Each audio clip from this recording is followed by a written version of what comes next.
Right, let's do this. I've had an absolute stinker. What's going on, people, and welcome back to Roots TV. And like I just said there, I've had some absolute stinkers. Baller League Season 2, Episode 1 and Week 1. Let's discuss all 6 games. Done some predictions. Got 4 of them wrong out of a possible 6.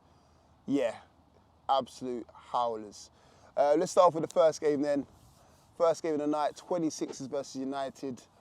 Ardy and John Terry rapping. Never had that on my bucket list, but it happened anyway.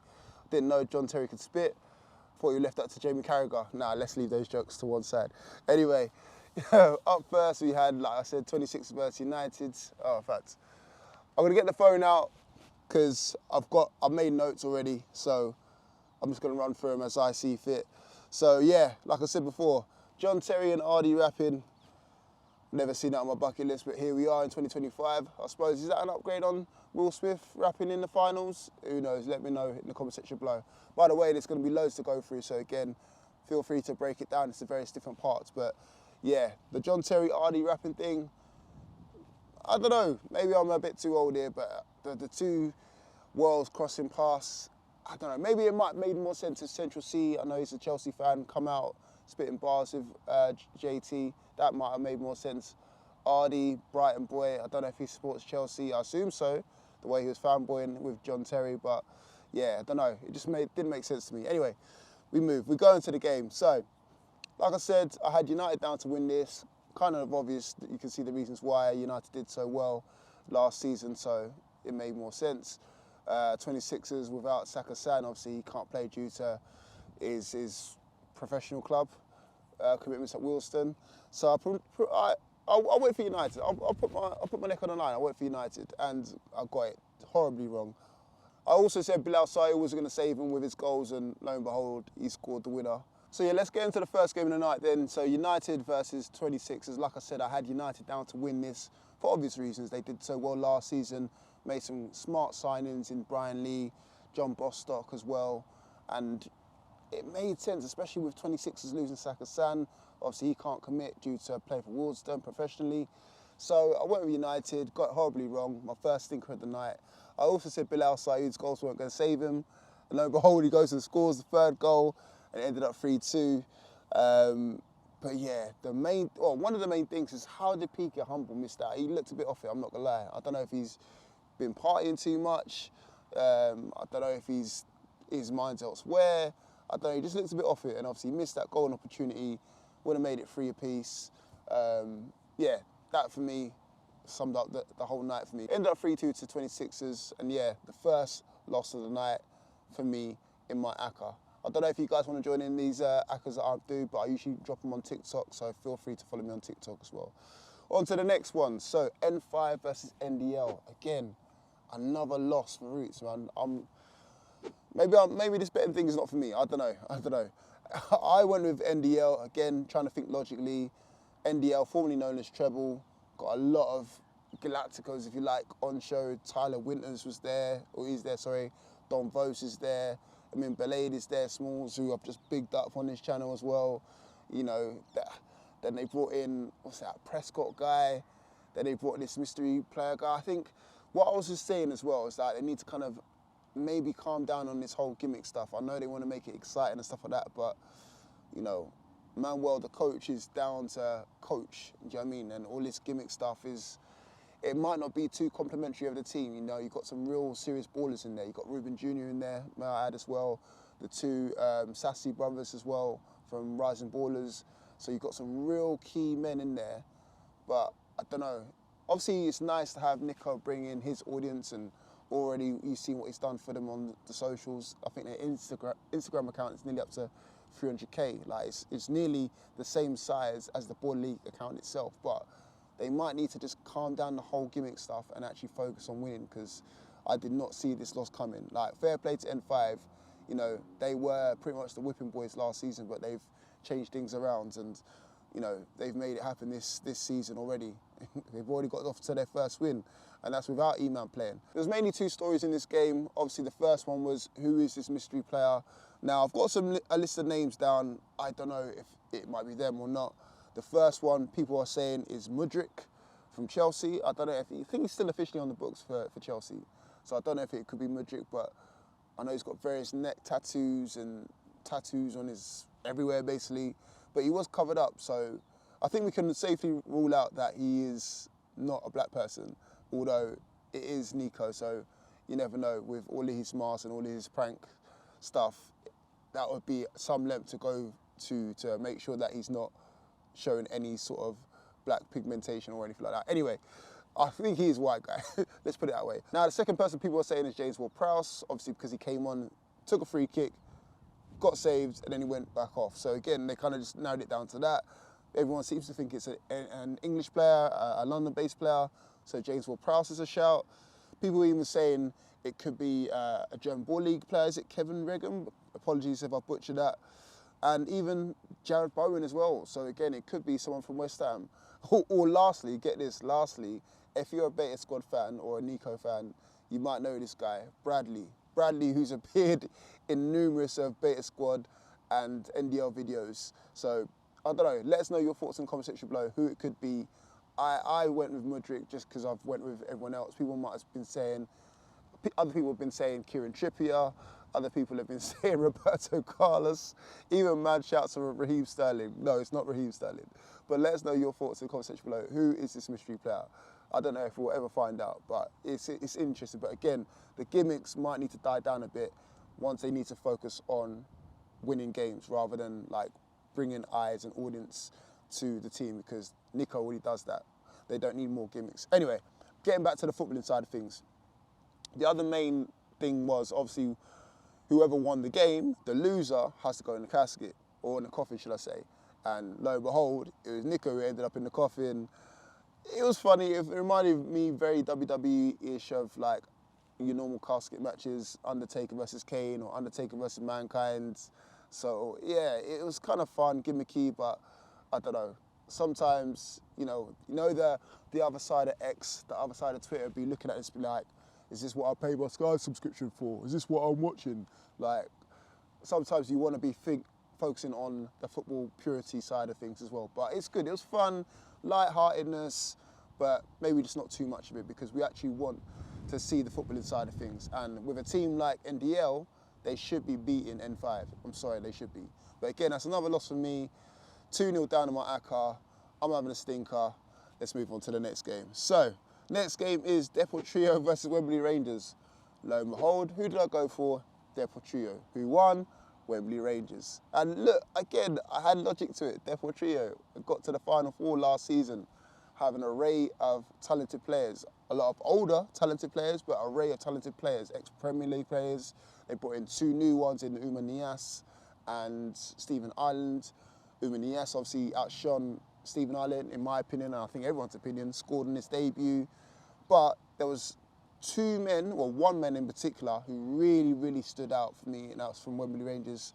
And if you know small-sided football, if you know five-a-side football, if you know non-league football, Charles Konadu, or Junior, to everyone else, really stood out with his goal. He took his goal so well, so roll, finished a lot. What a finish. Chef's kissed a lot. And credit where it's due, Wembley Rangers, pretty much England six-a-side, really shone. Shout out to Ibby, who's in goal. I think he's wildcarded in, but I'm sure he'll be in there. You might know him from Beatties, he was in goal. You had the likes of Jack Connors there, Ben Long, obviously Don Perez, Chet TM from last season. So they've done some really healthy recruiting, brought in a lot of talent that obviously the gaffer knows very well. And like I said, I'm 3 for 3. I'm really stinking up the place. So again, in terms of betting odds, sometimes it might not be best to listen to me, but it gets better. It gets better, I think. Anyway, on to the 4th game. SDS versus Vision. Now, this is a repeat from obviously last season. I mean, most of them are repeats from last season, barring the new teams. But you know what I'm talking about. The big game, the controversial game that ended in that beat a buzzer, controversy. So again, there was going to be something around it. Obviously, Simon versus Beta Squad ended up 4 apiece. And yeah, the man of the moment, the man of the night, really, Yassin Belhamani. Now, if you're a Newcastle fan like myself, that name will ring bells because he was once on the book for Newcastle. I'll be honest with you, I don't know where he is now, but again, you can still see the talent that he possesses. got a hat, bagged the hattie, and he looked a threat all game. And that's what they've done. That's what they bring to the table, man. Like, Vision have done some really solid recruiting. They pretty much scrapped the whole team, barring Florian Castrati, who was not available. I think he's still injured. And they've done some really, really solid recruiting. And it just goes to show, innit? They've got Melvin Minter in goal. Again, people might recognise him from this channel. Played for Rising Ballers back in the day. And they've done some really, really good business. SDS looks slightly off it. You know, I'm not going to lie to you. A little bit of a howler from half for one of the goals. Kazai Sterling, good to see him back. He grabbed a brace. But yeah, overall it finished 4-4. And I still have SDS up there. I had SDS to actually win this, but Vision managed to grab a point. So I didn't do too badly in this one. Obviously, it's not the result that I wanted or I predicted, but again, fair result overall, 4 apiece. On to the next one, which is MVPs versus Ruckus. Ruckus, obviously the new team led by Dean Forms and Idris Elba. MVPs led by the 2 females, Maya Jama and Leisha Lehman. And yeah, I finally got one right. I predicted this. I predicted MVPs to win it. They just narrowly won it, thanks to 2 goals from Simi Abraham. Ruckus looked good. Obviously, Ergus Papech. Hopefully I pronounced that correctly. If not, apologies, my bro. You might have seen him previously before. Obviously, you might have seen him previously before for FC Rules the World, but they've now folded and kind of been amalgamated within this Ruckus team. And you might have even seen him down at Trent Park. Obviously, he's played for El Sahara, and obviously he's very popular online as well. So again, great player, and they made some solid acquisitions, man. Like, you know, the likes. What else have they got? Obviously, if you're interested in small-sided football, you would recognise Musa Barm, who's played for England 6 sides. You would know is Toby Aroma-Laren, who plays for #United. I think he's actually moved now. But again, they've got some notable key players in there, but I think they're just going to need some time to gel. That's the only thing I would say. They didn't play terribly. They only narrowly lost by 1. So, yeah, their first loss of the season. But it's a learning curve, man. They're new to the league, so it's bound to happen. But MVPs, been there, done that. You know, they got to the final last season, so again, to only get beaten by 1 by them, it just goes to show they're moving in the right direction. Now, on to this last game, arguably the game of the night. I know there's a 4-4 in there, and there's, you know, the opening game as well, and obviously the casket match, but arguably one of the games of the night, should I say. And the reason why I say this, because A, the scoreline 4-2, got another one right, M7 versus Clutch. But also, I want to salute this young man here, Adrian Tajik. I don't usually say your last name, so again, apologies, bro, if I've butchered that. But Adrian, you know, the guy, the Slim Shady. That's what I'm going to call him, Slim Shady. The banger that he scored 2 goals, came on, wild-carded, and the absolute banger he scored. Fair play to you, my bro. Like, and again, the reason why I'm saying all this is because obviously he plays at All Nations. You might now recognise him from SC Dons now with Dom. But to the journey that he's gone through, the work that he's been putting in order to get to this stage, the hunger and desire that he wanted to show to get into Baller League anyway, that's why I'm saying I'm proud of this guy. Because I know full well he really wanted to get into Baller League. He made it happen through contacts, through hard work, through determination. And that's the key example of taking your chances, taking your opportunity. And just like that, he's the man of the moment. Do you know what I mean? Scored the first goal, great goal. Then the second one was even better. You know, fantastic strike. And that's what he can do, man. Young talent, only early 20s as well. And like I said before, I think I said it before on this channel when he moved to SC Dons from B2R, or from All Nations, should I say, but played a little bit for B2R. But he's really made his mark. Now everyone knows his name, or will start to know his name even more. And it's a really smart signing from M7. I know Arj is responsible for that. I'm not going to put that on Marth. Arj, you know, he's the mastermind behind that signing. And M7, they've made some really good signings, man. J. Emmanuel Thomas in there as well. Obviously, they still got Sam Fitzgerald, who you might know from SC Dons. Some really, really smart signings in there. Obviously, Stefan Ilic, the Serbian sniper, he's in there as well. But this one, the man at the moment for me is Adrian. Being biased, who cares? But fantastic result. I got that one right. 2 out of the 4 stinkers in terms of predictions, I got it right.